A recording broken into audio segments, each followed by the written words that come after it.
I'm Lee Spencer with RacinBoys.com, and I am in the garage where a first-time Cup champion, TJ Majors spotter for Joey Logano, is kind of enjoying the aftermath of winning the biggest race probably of your career. Yeah, this ranks up here. I can't even believe we won the race. I mean, it's the 42 and them were so fast.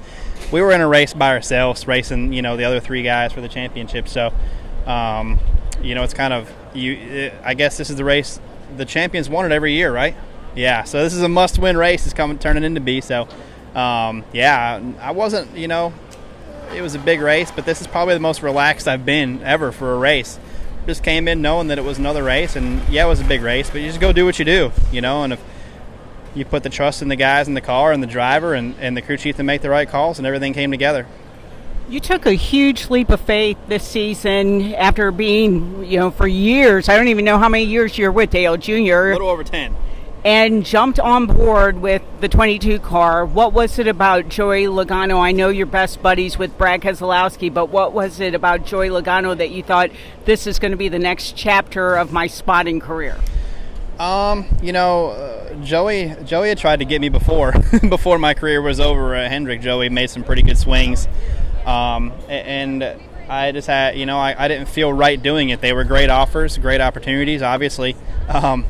But, I didn't feel right. Dale Jr. being one of my best friends as well. My gut was telling me to stay with Dale Jr. It was the right thing to do. And I just wouldn't – it had been hard to go to sleep at night. He's been one of my best friends. He's the reason I got to North Carolina, that I got in racing and even got a shot. So my gut was telling me to stick with him. And I told Joey when the time came, I would give him the first opportunity to hire me. And he didn't want to go against anybody else, so he made it right from the beginning, and I knew where I wanted to go just by conversations with him too. He respects the spotter position, and he knows the value of having a good spotter, and he knew what he wanted, so it was hard not to go work with a guy like that. And him and his wife and his family have been great, so it was really an easy decision for me. As wonderful of a racer as he is off the track, he is just one of the most incredible human beings that you will meet. And what kind of champion will Joey Logano be when he represents the sport of NASCAR? I don't know if you'll find a more, joyful guy in the garage. He's always willing to talk to everybody. He's very respectful of everybody. I think he'll represent everybody well. Everyone knows that he's a really hard racer. That's another reason why I wanted to work with him, because I knew when it came down to it, he was going to do what needed to be done to win race. Not in a bad way either. I mean, like short track racing. Like when he knew if we didn't get the win at Martinsville, we might not even be here racing tonight. So that tells you right there that was the right move. And he didn't go in there and just wreck the guy. We didn't have I know it's not much fun being on the other end of that, but those guys had a buffer. We didn't have the buffer to fall back on, really. And, we struggled in the spring at Phoenix, so we knew that, it was going to be tough to go into Phoenix and have to race for points. So Joey will do what it takes in the right way. He's just a hard racer, man, and that's something that you want to work for. Todd Gordon set the car up tonight for a short-run car, and once it got dark, I could just tell over the radio Joey was thrilled with how the car was handling. And can you just kind of take it from the second half of the race when, the car just really came to life? Yeah, they were making small adjustments, and I thought it was going to come to us the way Joey was talking as the sun went down, which I really wasn't too worried about the first half of the race. We got the stage in, so it's not going to – and we were running in the top 3 or 4, so I really wasn't too worried about it. The second half of the race, we just wanted to keep good track position for the second half of the race, and, Todd did a really good job with the pit calls and the adjustments for the car to make it right. If you give somebody like Joey a fast car on short runs, he's a guy that'll make it happen on restarts, and he did. He made it happen. And then, we had to run Martin down and actually get around him. And when Martin got out front, I wasn't real sure. I knew Martin was going to be hard to get around. Martin is very good, very fast, and he knows what he's doing. So, I knew it was going to be hard to get around him, but Joey did he did a flawless job. We kind of had a couple opportunities to work on that restarts before, where he'd move around a little bit and get runs on guys.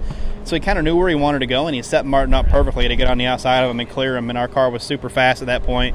We could run 3-4 times faster a lap for a few laps and get a pretty good gap. And it took it a while to fall off. So the second half of the race was definitely in our favor, and just put it all together and made it happen. He really seemed to try to find a line to choose where Martin wasn't, and I guess just searched around and found the fastest lap. And then I guess Todd told you make sure he runs the bottom. Was it hard to get him just to follow the direction at that point? No, Joey knew where he was going to be fastest, and we couldn't. It didn't make any sense for us to run the bottom where we couldn't run the very bottom where the 78 and the 4 could run. We couldn't run down there. And if you watched after a few laps, they would just go where we were because we were just moving so fast. We were so fast at that point. They were trying to find the speed what we were doing. So, and if you notice, none of us were going to run up by the wall. You're risking so much when you run up by the fence. You're eventually, like, look at Larson, fast as can be, probably going to win the race, and he hits the wall. And it wasn't, we couldn't take that risk. So, Joey knew exactly where he needed to be. There's a seam down here in 3 and 4 that he would look at, and there's a couple times where I seen him, he would overdo it, and I would tell him on the radio, look, hook that seam, back your corner up, and he would. Joey, he listens so well and understands what I'm saying so well, and it's a lot of fun to work with a guy like that. Given the background of Truex and Joey, particularly after what had happened at Martinsville, and just basically Truex, saying he was going to exact revenge at some point if the opportunity came, was there any trepidation watching the two, or do you know Martin well enough that it was probably a lot of talk at the time and he wanted to race him straight up for the championship? I never took anything Martin said that he was going to take us out. I took everything that he said was, I'm going to race you as hard as I can race you and be ready for that. And it's going to be real hard when you get to me. And it was. I mean, Martin made it obvious that he wasn't going to just roll over and let it go. Martin's, him and Dale Jr. are probably the two cleanest guys that I've watched race the last 10 years. Martin's a super clean driver, and he's been pushed around more than he's done pushing. But that's just Martin. He's a super clean driver. Very hard driver too, and when you give Martin a fast car, he's tough to pass too. So, I knew Martin would race us hard, but I really wasn't overly worried about Martin taking somebody out. That's just not the way Martin is. Well, I mean, you could, you probably wouldn't have expected the same thing out of Joey, except for, it is Martinsville and it is locking you into the championship 4. Yeah, you got to do what you got to do. I honestly thought we were going to go down into turn 3 on the outside of Martin, and he was just going to open the wheel up a little bit and run us up the track and beat us off the corner. That's what I thought was going to happen.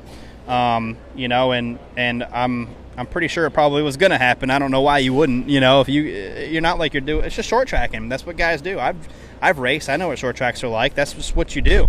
And if it's a win, that win made this moment possible. I mean, that's what did it. So how can you say it was the wrong move or really be mad at it right now? And I know it's not much fun to be on the other side of the. It's not much fun to be on the other side of it, but like I said, we didn't have that buffer to roll back on. We didn't have, we basically had to win, I think. Todd said there's no other driver he'd rather take in the playoffs. I think we saw that this year. Yeah, Joey, he doesn't make mistakes. He is very focused and very good at running and hitting his line, does not make mistakes, and he goes into each race very prepared. Line-wise, how the race plays out, he knows where he needs to be already. Before we get on the track, like we rolled around here, we practiced. Practice yesterday. We were fastest in both sessions, fastest 10 lap. We had a good car, and Joey knew exactly where he needed to be and what he needed to do, and that's what he did throughout the race. So I agree with Todd. He's unreal when it comes down to these pressure situations, not making any mistakes. Has it sunk in that you've won your first NASCAR Cup championship? I don't know if it'll ever sink in. Maybe in Vegas. Come see me in Vegas and I'll tell you. Really appreciate your time. Have a great off-season, TJ. Thank you. I appreciate it.